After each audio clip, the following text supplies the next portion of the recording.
Hello students, welcome to study Kota. आज हम start करने वाले हैं केमिकल रिएक्शन एंड इक्वेशंस का पार्ट 2। पार्ट फर्स्ट में हम केमिकल रिएक्शंस के बारे में पढ़ चुके हैं। आज हम डिस्कस करेंगे इक्वेशंस के बारे में।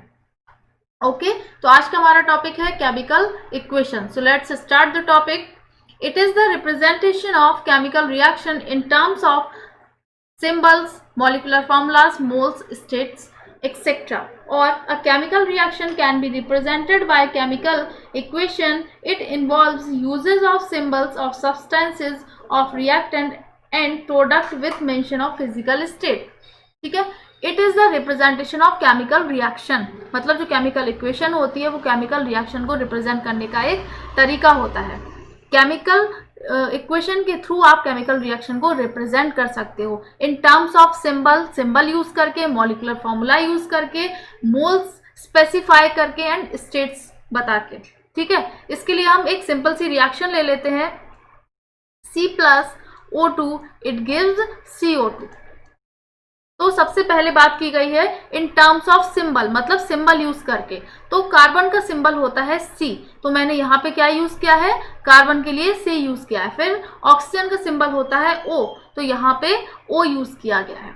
ओके, फिर बात की गई है मॉलिक्यूलर फॉर्मूलाज की। जब आपने यहाँ पे कार्बन और ऑक्सीजन को मिलाया तो आपको क्या मिला, प्रोडक्ट CO2, यानी कि कार्बन डाइऑक्साइड मिला है। तो कार्बन डाइऑक्साइड इसका मॉलिक्यूलर फॉर्मूला होता है CO2, तो यहाँ पे मॉलिक्यूलर फॉर्मूला यूज किया गया है। ठीक है, moles, number of moles of atom. ठीक है, तो जितने कार्बन इस साइड है, ठीक है, जितने number of moles of atom carbon के इस साइड है उतने ही प्रोडक्ट में मिलेंगे, जितने रिएक्टेंट में होंगे उतने ही प्रोडक्ट में होना चाहिए। तो यहाँ आप देख रहे हो 1 है तो प्रोडक्ट में भी 1 ही है। अब ऑक्सीजन की बात करते हैं तो ऑक्सीजन के मोल्स कितने हैं, कितने नंबर ऑफ मोल्स हैं, 2 है, तो प्रोडक्ट में भी वो 2 ही है। ठीक है, अब बात करते हैं स्टेट्स की। स्टेट्स मतलब या तो सॉलिड होगा या लिक्विड होगा या गैस होगा या एक्वस सॉल्यूशन होगा। तो सॉलिड, लिक्विड, गैस आपको पता ही है, एक्वस के बारे में आपको भी बता देती हूँ। ठीक है, तो कार्बन की बात करते हैं तो कार्बन आपको सॉलिड स्टेट में मिलता है। ओके, ऑक्सीजन आपको पता ही है ये गैसियस स्टेट में होता है and carbon dioxide is also gas. And aqueous solution की बात, it is a solution in which solvent is water, मतलब एक ऐसा सॉल्यूशन जिसमें सॉल्वेंट क्या होता है, वाटर होता है। वहां आप AQ ऐसे लिखा हुआ मिलेगा आपको। ठीक है, तो वहां एक्वस। ठीक है, अब रिएक्टेंट एंड प्रोडक्ट के बारे में वैसे आपको पार्ट फर्स्ट में बता दिया गया है, लेकिन थोड़ा सा फिर से बता देती हूँ कि रिएक्टेंट क्या होते हैं, प्रोडक्ट क्या होते हैं। Reactant substance that are mix, मतलब जो सब्सटेंस मिक्स किए जा रहे होते हैं वो होते हैं रिएक्टेंट। एंड जो प्रोडक्ट आपको मिलता है, जो न्यू सब्सटेंस मिलता है वो क्या होता है, प्रोडक्ट होता है। जैसे यहाँ पे कार्बन एंड ऑक्सीजन ये क्या है, रिएक्टेंट है। ठीक है, एंड CO2 कार्बन डाइऑक्साइड क्या है, प्रोडक्ट है। और एक बात और याद रखना है आपको कि जो भी लेफ्ट हैंड साइड में होगा वो हमेशा क्या होगा, रिएक्टेंट होगा, एंड जो राइट हैंड साइड होगा वो क्या होगा, प्रोडक्ट। राइट, अब हम आगे डिस्कस करते हैं। As we known as chemical reaction obeys law of chemical combination. जैसा कि हम सब जानते हैं, आप 9th क्लास में भी पढ़ चुके हो कि जितनी भी केमिकल रिएक्शन है वो लॉ ऑफ केमिकल कॉम्बिनेशन ओबे करती है या फॉलो करती है। ठीक है, इसमें हमारा एक लॉ है, law of conservation of mass, जिसके अकॉर्डिंग मास ना तो क्रिएट किया जा सकता है ना ही डिस्ट्रॉय किया जा सकता है। केमिकल रिएक्शन में मास can neither be created nor be destroyed in chemical reaction.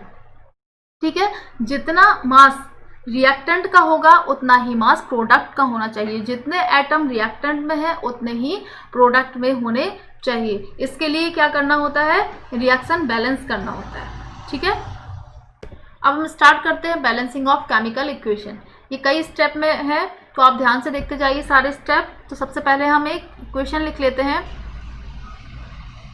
Fe plus H2O it gives Fe3O4 plus H2, right. तो फर्स्ट स्टेप हमारे पास है to balance a chemical equation, first draw boxes around each formula, do not change anything inside the boxes while balancing the equation. जब आप equation balance कर रहे हो तो कोई भी फॉर्मूला हो, जितने भी फॉर्मूला है आपको सबके चारों साइड एक बॉक्स बना लेना है, उस बॉक्स के अंदर कोई चेंज नहीं करना है, जो भी चेंज होगा वो बॉक्स के बाहर ही करना है। जैसे ये रिएक्शन, इसमें ये फॉर्मूला है Fe तो प्लस H2O, बॉक्स बना लिए सबके चारों साइड। अब इस बॉक्स के अंदर कोई चेंज नहीं होगा, जो भी चेंज होगा बॉक्स के बाहर होगा। ठीक है, ये हमारा फर्स्ट स्टेप है। सेकंड स्टेप है list the number of atom of different element present in the unbalanced equation. जो हमारे पास अनबैलेंस्ड इक्वेशन है सबकी लिस्ट बना लेंगे एलिमेंट की, यहाँ पर number of atoms in reactant and यहाँ पर प्रोडक्ट, जितने भी नंबर ऑफ एटम्स हैं प्रोडक्ट में उनकी लिस्ट। ओके, तो एलिमेंट कौन कौन से यूज हुए हैं पूरी रिएक्शन में? Fe, ठीक है, तो Fe लिख लिया हमने, हाइड्रोजन यानी कि H ये लिख लिया, ऑक्सीजन ये लिख लिया। अब इसके अलावा आपको कुछ और दिख रहा है? Fe है लिख लिया हमने, हाइड्रोजन है लिख लिया, ऑक्सीजन लिख लिया, Fe ऑक्सीजन हाइड्रोजन, इसके अलावा कुछ भी नहीं है। अब हम लिखेंगे number of atom in reactants, मतलब कितने Fe हैं रिएक्टेंट में। रिएक्टेंट ये है, जो लेफ्ट हैंड साइड होता है वो रिएक्टेंट होता है एंड जो राइट हैंड साइड होता है वो प्रोडक्ट होता है। तो रिएक्टेंट में आपको Fe कितने दिख रहे हैं? आयरन के कितने एटम दिख रहे हैं? तो 1 ही एटम है, तो 1।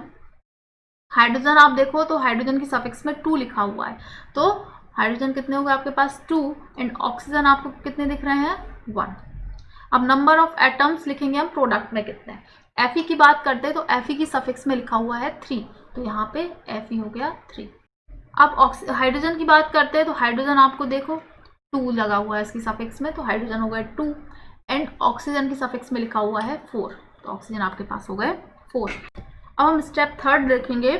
Step third, it is often convenient to start balancing with the compound that contains the maximum number of atom. हाँ, यहाँ पर हम बैलेंसिंग उस कंपाउंड के साथ स्टार्ट करेंगे जहाँ पर मैक्सिमम नंबर ऑफ एटम्स होंगे। ठीक है, जैसे आपके पास ये रिएक्शन है, ठीक है, it may be a reactant और अ प्रोडक्ट। ये प्रोडक्ट में भी हो सकता है, रिएक्टेंट में भी हो सकता है एंड प्रोडक्ट में भी हो सकता है। ये रिएक्टेंट है आपके पास एंड ये प्रोडक्ट है।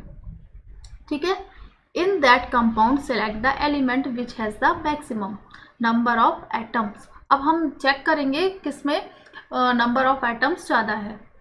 ठीक है, तो Fe ज़्यादा नहीं है, Fe यहाँ 1 है, यहाँ 3 है, यहाँ हाइड्रोजन 2 है, यहाँ भी 2 है, ऑक्सीजन यहाँ 1 है, तो यहाँ 4 है। तो इस वाले कंपाउंड में सबसे ज़्यादा एटम है। ठीक है, तो हम Fe3O4 ले लेते हैं बैलेंस करने के लिए। ओके, तो we select Fe3O4 and the element oxygen in it. ठीक है, देयर आर 4 ऑक्सीजन, आपको दिख रहे हैं Fe3O4 में कितने ऑक्सीजन है, कितने ऑक्सीजन एटम है? 4 है ऑन द RHS। यहाँ ये क्या है? प्रोडक्ट है, प्रोडक्ट में ऑक्सीजन कितने हैं? 4 है। ठीक है, तो हम स्टार्ट करेंगे। एटम्स ऑफ ऑक्सीजन, यहाँ इनिशियल, यहाँ आपने देखा था स्टार्टिंग में यानी कि रिएक्टेंट में कितने थे? 1 था। H2O में देखा था आपने कितना था? 1 था, तो 1 इन H2O। ऑक्सीजन कितना है? 1 है H2O में। यहाँ पे इन प्रोडक्ट्स Fe3O4 में कितने हैं? ऑक्सीजन 4 है। ठीक है, अब हम बैलेंस करेंगे। यहाँ पे 4 ऑक्सीजन है, यहाँ पे 1 है। अगर हम 4 का इसमें मल्टीप्लाई कर दें तो आपके पास ऑक्सीजन बैलेंस हो जाएंगे, तो हमने यहाँ 4 का मल्टीप्लाई कर दिया। Okay, to equalize the number of atoms, it must be remembered that we cannot alter the formula of the compound or elements involved in the reaction. मतलब जब हम रिएक्शन बैलेंस कर रहे होंगे, इक्वेशन बैलेंस कर रहे होंगे, तो हमें ये याद रखना है कि हम फॉर्मूला चेंज नहीं करेंगे। ठीक है, जैसे यहाँ कॉफिशिएंट एज अ कॉफिशिएंट हम लगा सकते हैं, जैसे हमने ये 4 यूज़ किया था। ठीक है, तो ये एज अ कॉफिशिएंट यूज़ हुआ था, ना कि हम इसे ऐसे यूज़ करेंगे कि H2O4। और मैंने आपको फर्स्ट स्टेप में बताया था कि जितने भी फॉर्मूला है सबको एक बॉक्स में बंद कर देंगे, बॉक्स में बंद कर देंगे, उसके अंदर कोई चेंज नहीं करेंगे, जो भी चेंज करेंगे बाहर करेंगे।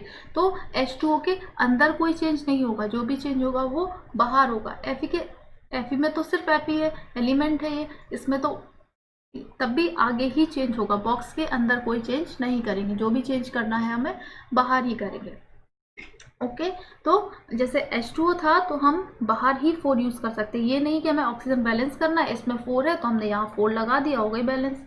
ऐसे नहीं करना है, ये भी गलत है, ये भी गलत है, ये भी गलत, ये सही है। H2 में आगे आप 4 यूज़ कर सकते हो। तो इस साइड भी 4 हो गया, अब इस साइड भी 4 हो गया। अब देखते हैं रिएक्शन हमारे पास कैसी होती है। ये हमारे पास पार्टली बैलेंस रिएक्शन है। ये Fe प्लस यहाँ पे H2 में हमने 4 लगा दिया और Fe3O4 सेम वैसे ही है प्लस H2। अब आप देख रहे हो यहाँ भी ऑक्सीजन 4 हो गए, इस साइड भी ऑक्सीजन 4 हो गया। ठीक है, अब स्टेप 4 देखेंगे हम। स्टेप 4 में हम फिर से रिएक्शन लिख लेते हैं क्योंकि हमें बार बार जरूरत पड़ती है। Fe plus H2O, it gives Fe3O4 plus H2। Okay, अब हम फोर्थ स्टेप देखेंगे। Fe and H hydrogen, Fe and H atom मतलब आयरन एंड हाइड्रोजन एटम में से हम कुछ भी बैलेंस कर सकते हैं। हमने ऑक्सीजन बैलेंस कर लिया, टोटल क्या था हमारे पास, Fe था, हाइड्रोजन था एंड ऑक्सीजन था। ऑक्सीजन हम बैलेंस कर चुके हैं। अब बचा हमारे पास आयरन एंड हाइड्रोजन। इसमें से हम कुछ भी बैलेंस कर सकते हैं, कोई भी एलिमेंट ले सकते हैं बैलेंस करने के लिए। तो हमने ले लिया let us balance hydrogen atoms in the partly balance equation. ठीक है, तो हमने क्या यहाँ पे स्टार्टिंग में कितने थे हाइड्रोजन ये नोट करेंगे, रिएक्टेंट में कितने हैं वो, एंड प्रोडक्ट में कितने हैं। ठीक है, atoms of hydrogen initial in reactant, आप देख रहे हो रिएक्टेंट में ये हमने बैलेंस करने के लिए 4 यूज़ किया था। ये रिएक्शन देखो आप, हमने यहाँ पे जब बैलेंस किया था तो 4 यूज़ किया था। तो Fe plus 4H2O, Fe3O4 and H2, ये हमारे पास रिएक्शन थी। ठीक है, तो हमारे पास कितने हो गए थे हाइड्रोजन। देखो जब हमने यहाँ पे H2O में हमने 4 का मल्टीप्लाई किया था बैलेंस करने के लिए, ये H2O लिखा था, ये बॉक्स था, यहाँ पे हमने 4 लिख दिया था क्योंकि हम ऑक्सीजन बैलेंस कर रहे थे। ठीक है, ये हमने थर्ड स्टेप में किया था। तो ये कितने हो गए थे हाइड्रोजन, ऑक्सीजन तो आपके पास 4 हो गए थे, लेकिन हाइड्रोजन ये 2 का मल्टीप्लाई 4 में भी होगा, तो हाइड्रोजन आपके पास हो गए थे 8। इन 4H2O हाइड्रोजन कितने हैं 8। ओके, अब प्रोडक्ट्स में चेक करते हैं। प्रोडक्ट्स में सिर्फ हाइड्रोजन है तो हमें 8 करने हैं हाइड्रोजन को। अगर यहाँ पे 8 हो जाएंगे हाइड्रोजन प्रोडक्ट में भी तो हाइड्रोजन भी बैलेंस हो जाएंगे हमारे पास। तो इन H2 2 तो हमारे पास है, हाइड्रोजन में कितने हैं 2 है, सफिक्स में 2 लिखा हुआ है, तो हाइड्रोजन कितने हैं 2। अगर हम 2 में 4 का मल्टीप्लाई कर देते हैं तो कितना हो जाएगा हमारे पास 8 हो जाएगा। तो यहाँ पे हम क्या करेंगे 4 का मल्टीप्लाई कर देंगे। तो हमारे पास रिएक्शन क्या हो गई, Fe plus 4H2O, it gives Fe3O4 plus 4H2। ठीक है, अब हम नेक्स्ट स्टेप देखेंगे। अब हम स्टेप 5th देखेंगे।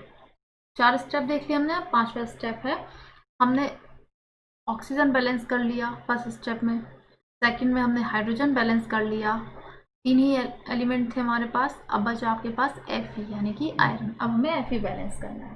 ठीक है, तो examine the above equation and pick up the third element which is not balanced. You find that only 1 element is left to be balanced, that is iron. Okay, iron बचा है जो कि हमें balance करना है। तो स्टार्टिंग में ये आप देखते हो ये रिएक्शन थी आपके पास Fe plus H2O, it gives Fe3O4 plus H2। ठीक है, जब आपने इसे ऑक्सीजन बैलेंस किया था तो यहाँ पे 4 लगा दिया था, तो यहाँ 4 था, यहाँ 4 था। जब आपने हाइड्रोजन बैलेंस किया था तो इस साइड अब 4 2 4 ज़ा 8, तो इस साइड हमने 4 लगा दिया था, इस साइड भी 8 हो गए थे। अब हमारे पास रिएक्शन ऐसी बची है। अब यहाँ देखो Fe कितने हैं 3 हैं, तो हमें बैलेंस करनी है Fe इस साइड भी, जितना प्रोडक्ट में होगा उतना ही रिएक्टेंट में होना चाहिए, तो हम यहाँ पे 3 लगा देंगे। ठीक है, तो इनिशियल कितना था 1 था, Fe यहाँ पे कितना था 1 था, एंड प्रोडक्ट में आपने देखा था तो फॉर्मूला क्या था Fe3O4 था, यानी कि ऑक्सीजन 4 थे एंड आयरन 3 थे, तो आयरन कितने हैं 3 थे। अब हमें बैलेंस करने के लिए क्या करना होगा, 1 में अगर हम 3 का मल्टीप्लाई कर दें तो Fe यहाँ भी 3 हो जाएंगे और यहाँ 3 ऑलरेडी है, तो आप देखोगे आयरन भी बैलेंस हो गया। यहाँ हम 3 लगा देंगे तो यहाँ आयरन भी बैलेंस हो जाएगा। यहाँ देखो 3Fe plus 4H2O, Fe3O4 plus 4H2। अब हम फाइनली 6th स्टेप में क्या करेंगे, पूरा रिएक्शन चेक कर लेंगे रिएक्टेंट एंड प्रोडक्ट में। Finally to check the correctness of the balanced equation we count atoms of each element. हम सारे एलिमेंट के एटम चेक करेंगे, ठीक है, on both side of the equation, equation के दोनों साइड, यानी कि रिएक्टेंट में भी एंड प्रोडक्ट में भी। हम एलिमेंट के जितने एटम रिएक्टेंट में होंगे उतने ही प्रोडक्ट में होना चाहिए, तो आपकी रिएक्शन बैलेंस है। तो चेक करते हैं, Fe3 इस साइड है, Fe इस साइड चेक करते हैं तो ये रहा Fe3 इस साइड भी है, ओके, ये मल्टीप्लाई होते हैं, ठीक है, तो 3 है। अब ऑक्सीजन हाइड्रोजन देखते हैं, हाइड्रोजन यहाँ कितने 4 2 8, ये जो 4 है ये हाइड्रोजन के लिए भी है ऑक्सीजन के लिए भी, अगर इसके सफिक्स में कुछ लिखा हुआ है तो उससे ये मल्टीप्लाई हो जाता है, ओके। तो यहाँ पे हाइड्रोजन कितने हैं 4 2 8। अगर इस साइड हम चेक करते हैं तो Fe3O4 में तो हाइड्रोजन है नहीं, यहाँ हाइड्रोजन है तो 4 2 8, हाइड्रोजन भी बैलेंस, आयरन बैलेंस हो गई, हाइड्रोजन बैलेंस हो गई। अब ऑक्सीजन देखते हैं, ऑक्सीजन इस साइड 4 है, 4 मैंने आपको बताया था 4 ये दोनों के लिए है, तो ऑक्सीजन 4 है, इस साइड Fe3O4 में ऑक्सीजन 4 है, तो यहाँ पे Fe भी बैलेंस्ड है, ऑक्सीजन भी बैलेंस है, हाइड्रोजन भी बैलेंस है, यही 3 एलिमेंट थे, तो सबके एटम रिएक्टेंट एंड प्रोडक्ट में इक्वल हैं, तो रिएक्शन आपकी बैलेंस हो गई। अब मैं आपको शॉर्ट में बता देती हूँ कि रिएक्शन कैसे बैलेंस करनी है, सारे स्टेप रिवाइज हो जाएंगे एक बार। तो रिएक्शन हमारे पास थी Fe + H2O it gives Fe3O4 + H2। तो फर्स्ट में मैंने आपको बताया था, फर्स्ट स्टेप जितने भी फार्मूला है सबके चारों साइड हम एक बॉक्स बना लेंगे, बॉक्स के अंदर कुछ भी नहीं लिखेंगे, जो भी लिखेंगे बाहर लिखेंगे, ओके। तो ऐसे हमने बॉक्स बनाए थे, ये हमारा फर्स्ट स्टेप था। सेकंड स्टेप में हमने नंबर ऑफ एटम्स लिखे थे, एलिमेंट के जितने भी नंबर ऑफ एटम्स थे, एक साइड रिएक्टेंट के एक साइड प्रोडक्ट के, तो रिएक्टेंट के इस साइड लिख लेते हैं एंड प्रोडक्ट के इस साइड लिख लेते हैं। रिएक्टेंट होता है LHS साइड यानी कि left hand side and product होता है राइट हैंड साइड। तो Fe1 है, यहाँ Fe आयरन, 1 है हाइड्रोजन एंड ये रहा ऑक्सीजन, ठीक है। Fe1 है, अगर हम प्रोडक्ट में देखते हैं तो ये 3 है। हाइड्रोजन की बात करते हैं तो इस साइड भी 2 है एंड इस साइड भी 2 है, एंड ऑक्सीजन की बात करते हैं तो इस साइड 4 है और रिएक्टेंट में 1 है, रिएक्टेंट में 1 है, इस साइड 4 है, ओके। फिर हमने थर्ड स्टेप में आपको बताया था, फर्स्ट हो गया, सेकंड हो गया, अब थर्ड स्टेप में आपको बताया था कि हम कौन सा कंपाउंड लेंगे बैलेंस करने के लिए, ठीक है। तो सबसे पहले हमें वो कंपाउंड लेना है जिसमें नंबर ऑफ एटम सबसे ज़्यादा होंगे, ओके। तो हम चेक कर लेते हैं Fe और H2O, Fe3O4 एंड H2। तो इन सब में सबसे ज़्यादा कंपाउंड, मतलब ये वाला कंपाउंड लेंगे, ये कंपाउंड हमने इसलिए लिया था क्योंकि इसमें ऑक्सीजन सबसे ज़्यादा थे। तो सबसे पहले हम ऑक्सीजन बैलेंस करेंगे, इस साइड 4 है और ऑक्सीजन Fe में तो है नहीं, इसमें है, तो H2O के आगे हमने 4 का मल्टीप्लाई कर दिया था। 4 का मल्टीप्लाई करने से क्या हुआ था, इस साइड भी ऑक्सीजन 4 हो गए थे एंड इस साइड भी 4 हो गए थे, ठीक है। फिर फिफ्थ स्टेप में फोर्थ स्टेप में आप कुछ भी ले सकते हो। अब आपके पास क्या बचा, 3 थे जिसमें से ऑक्सीजन बैलेंस हो गई, इस साइड भी 4 हो गए, इस साइड भी 4 हो गए, हमने 4 का मल्टीप्लाई कर दिया। अब हम हाइड्रोजन या Fe में से कुछ भी ले सकते हैं, हमने हाइड्रोजन ले लिया, ठीक है। अब हाइड्रोजन बैलेंस करेंगे, अब हाइड्रोजन की बात कर सकते हैं, करेंगे तो हम देखते हैं इस साइड 2 4 8 एलिमेंट, 8 हाइड्रोजन है हमारे पास, ठीक है, 8 एटम्स हैं हाइड्रोजन के, और इसमें तो है नहीं, यहाँ इसमें है नहीं, यहाँ 2 है, अगर हम 2 में 4 का मल्टीप्लाई कर दें तो इस साइड भी हाइड्रोजन 8 हो जाएंगे, तो हमारी हाइड्रोजन बैलेंस हो गई। अब फिफ्थ स्टेप में जो भी आपके पास एलिमेंट बचा है वो देखेंगे, तो हमारे पास क्या बचा, Fe। अब Fe हम देखते हैं तो इस साइड कितना है, 1 है, रिएक्टेंट में 1 है एंड प्रोडक्ट में बात करते हैं तो 3 है। अगर हम इसमें 3 का मल्टीप्लाई करते हैं तो ये भी 3 हो जाएंगे और इस साइड भी 3 है, तो Fe भी हमारा बैलेंस हो गया, ठीक है। फिफ्थ स्टेप हो गया ये हमारा। अब सिक्स्थ स्टेप में हम रिएक्शन चेक करेंगे बैलेंस है कि नहीं है। अब इस साइड भी 3 है, इस साइड Fe3 है, इस साइड भी Fe3 है। अब हाइड्रोजन चेक करते हैं, 4 2 8, इस साइड 2 4 8, हाइड्रोजन भी बैलेंस है। अब ऑक्सीजन चेक करते हैं, इस साइड कितना है, O4 है, मल्टीप्लाई करके देखेंगे तो O4 है और इस साइड O4 है, तो आपकी रिएक्शन बैलेंस हो गई। अगर आपको वीडियो पसंद आई हो तो वीडियो लाइक कीजिए, अगर चैनल पर नए हैं तो चैनल को सब्सक्राइब कीजिए। अगर आपको कोई डाउट आता है तो आप अपने डाउट हमारे साथ शेयर कर सकते हैं कमेंट सेक्शन में। Thank you.